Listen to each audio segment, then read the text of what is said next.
नमस्कार किसान भाइयों, मैं प्रगट सिंह फार्मिंग मूड से स्वागत है आपका एक नई वीडियो में। इस वीडियो में हम बातचीत करेंगे मूंग के बारे में, मूंग की वैरायटीज़ के बारे में, मूंग की फसल की अच्छी क्रॉप प्रैक्टिस के बारे में, बिजाई से लेके एंड तक हमको क्या ध्यान रखना चाहिए कि अच्छी क्रॉप प्रैक्टिस हो, कम समय में कम खर्च करके हम अच्छा उत्पादन ले पाएँ।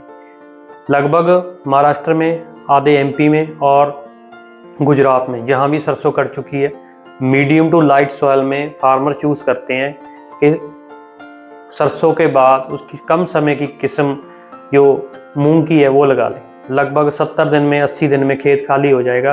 कई बार बारिश इसको इफेक्ट करती है, बारिश की वजह से इसमें नए फूल आने शुरू हो जाते हैं, क्योंकि ये जो प्लांट है ये एक वेल प्लांट है और वेल कभी भी उसको अच्छा एनवायरनमेंट मिलता है और वो long time flowering, long time vegetative growth लेके चलता रहता है। और ये एक लेगमिन क्रॉप है, इसकी जड़ों में नाइट्रोजन फिक्सेशन बैक्टीरिया होते हैं जिसकी वजह से हमारी सोयल स्ट्रक्चर भी इम्प्रूव होती है।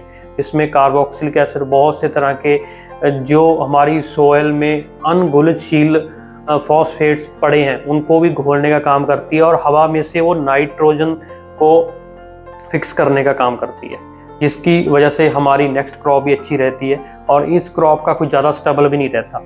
अगर हम अच्छे तरीके से इसकी बिजाई करते हैं और अच्छा देखरेख करते हैं और खेत में खाद भी बनती है और पैदावार भी हमारे हाथ लग जाती है। और वैरायटीज़ का चयन करने के लिए पहली मैं रिक्वेस्ट करूँगा कि आप अपने एरिया की बेस्ट वैरायटी जो लास्ट टाइम परफॉर्म करके गई है उसको कंसिडर कीजिए, क्योंकि आप YouTube पे देखते हो, Instagram पे या कहीं भी आप देखते हो, Amazon पे बहुत सी वैरायटियाँ इंडिया मार्ट पे एनलिस्टेड हैं कि ये 55 दिन में खेत खाली कर देगी, ये 60 दिन में, ये 75 दिन में कर देगी। ऐसा कुछ भी नहीं होता।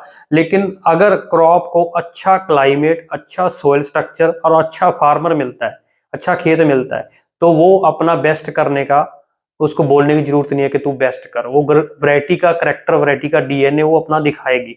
लेकिन क्या है कि हमारे इन्वायरमेंट से अगर कोई वैरायटी MP में अच्छा उत्पादन दे रही है तो कोई जरूरी नहीं है कि वो राजस्थान, उत्तराखंड में या पंजाब में अच्छी परफॉर्मेंस करेगी। हाँ, यू कैन टेस्ट इट, आप इसको टेस्ट कर सकते हैं। लेकिन कुछ वैरायटीज के नाम मैं आपको बताऊंगा, जैसे शिखा मूंग है, काफी एरिया में लगती है, MH 421 है, IPM 205 है जो कम समय की है, स्टार 444 है, बंसी गोल्ड है, बंसी मूंग है, या PAU का 1827 वैरायटी है, बहुत अच्छी वैरायटी है जिसकी इसमें कलर भी अच्छा रहता है। लेटेस्ट वैरायटीज के बारे में जाइए जिसमें पकाव इकसार हो रहा हो और ग्रीनरी अच्छी हो और पीला रुतुआ रोग उसमें ना आए, उसमें थ्रिप्स वगैरह आती है, आपको अच्छे से टाइमली कंट्रोल करना पड़ेगा।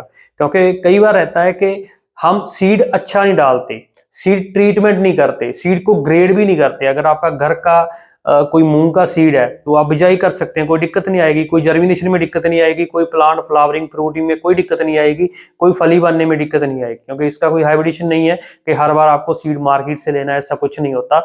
अगर आप सीड को राइजोबियम का टीका लगाते हो, जहाँ आप सीड को कोई केमिकल फंगीसाइड लगाते हो, या सीड को आप कोई humic acid pouch, fulvic acid pouch, जैसे टाटा का रैली गोल्ड आता है जो 100 ग्राम का पाउच होता है, तो लगभग वो आप 50 kg मूंग को लगा सकते हैं, कोई दिक्कत नहीं आएगी। अगर वो आप 5 एकड़ के लिए, 4 एकड़ के लिए बिजाई कर रहे हो उतना मूंग, तो कोई दिक्कत नहीं है, उसमें जर्मिनेशन इंप्रूव हो जाएगी। जो स्टार्टिंग सेटअप है, जो स्टार्टिंग पिकअप है आपके मूंग क्रॉप का, वो बहुत अच्छा होगा, जर्मिनेशन बहुत ज्यादा अच्छी होगी। जब जर्मिनेशन अच्छी होगी, प्लांट पॉपुलेशन अच्छा रहेगा और इनिशियली रूट ग्रोथ बहुत अच्छा रहेगा।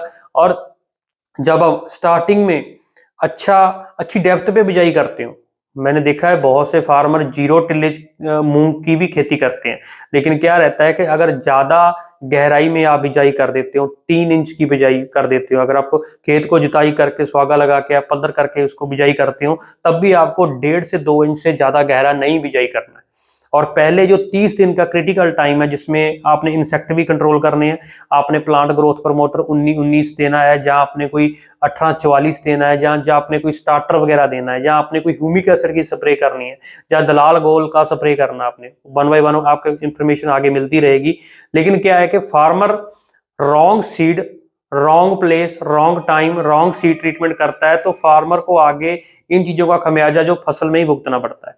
अगर आपने लालचवश, अगर आपने थोड़ा सा सीड ज्यादा डाल दिया अगर आपको सीड लगता है कि आपके एरिया में 15 kg पर एकड़ ठीक रहेगा, 12 kg पर एकड़ ठीक रहेगा, अगर आपने अच्छी सॉइल स्ट्रक्चर में ज्यादा सीड की बरतों की, एक बार बिजाई कर सकते हैं। आपके अगर पौधे मर जाते हैं, अगर आपके पास पानी नहरी का अच्छा नहीं है, आपका ट्यूबवेल का पानी कोई बुरा पानी है, तो आप एक बार ज्यादा सीड डाल सकते हैं, कोई दिक्कत नहीं। लेकिन आपको बाद में स्पेसिंग करनी पड़ेगी, उसकी आपको स्पेसिंग करने से ही बेनिफिट मिलेगा। अगर ज्यादा पौधे होंगे, ज्यादा वेजिटेटिव ग्रोथ होती है, ज्यादा बारिश हो जाती है, तो मूंग की क्रॉप ऐसी है कि ये कम समय में ज्यादा स्टेजेस को इनहिबिट करती है।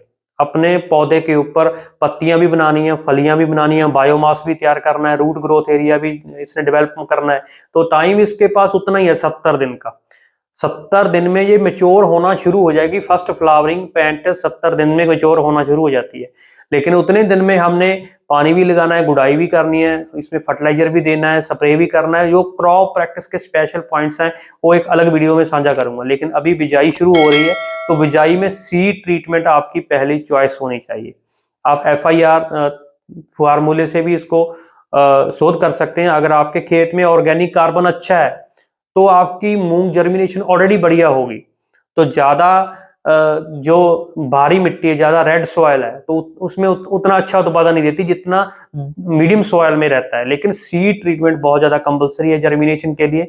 उसके लिए आपको प्रयत्न करना पड़ेगा। सीड अपनी मर्जी सेलेक्ट कीजिए, खाद अपनी मर्जी सेलेक्ट कीजिए। आपकी भूमि में क्या उर्वरक ज्यादा मात्रा में है, क्या कम मात्रा में है, उस तरीके से आपको फास्फोरस, पोटाश, DAP कुछ भी डालना है तो अपने तरीके से उसको हैंडल कीजिए। अपना हर फसल का रिकॉर्ड बनाइए, हर सोयल टेस्टिंग कीजिए। आप लगभग 2 साल में एक बार कम से कम सोयल टेस्टिंग कीजिए, वाटर टेस्टिंग कीजिए। तो आपको अपना रिकॉर्ड देखकर काफी ट्रैकिंग हो जाएगी कि फसल में कौन सी प्रॉब्लम चल रही है, लास्ट टाइम मेरा यील्ड कितना आया था। अगर टेम्परेचर आपका साथ ही रहता है, अगर एनवायरमेंटल क्लाइमेट आपका साथ ही रहता है, तो ये कम समय की जो क्रॉप है ये भी आपको बहुत अच्छी यील्ड दे के जाएगी। और नई वीडियो आपको चैनल पे देखने को मिलती रहेगी। डे बाय डे हम 1 वीडियो एक टॉपिक के ऊपर लेके आते रहते हैं। आप यहाँ पे अपना एरिया जरूर बताएं, कौन से फार्मर किस एरिया से देख रहे हैं, ताकि नई वीडियो में हम उस एरिया की प्रॉब्लम को कंसिडर करके एक नई वीडियो बना सकें। सभी किसान भाइयों को धन्यवाद।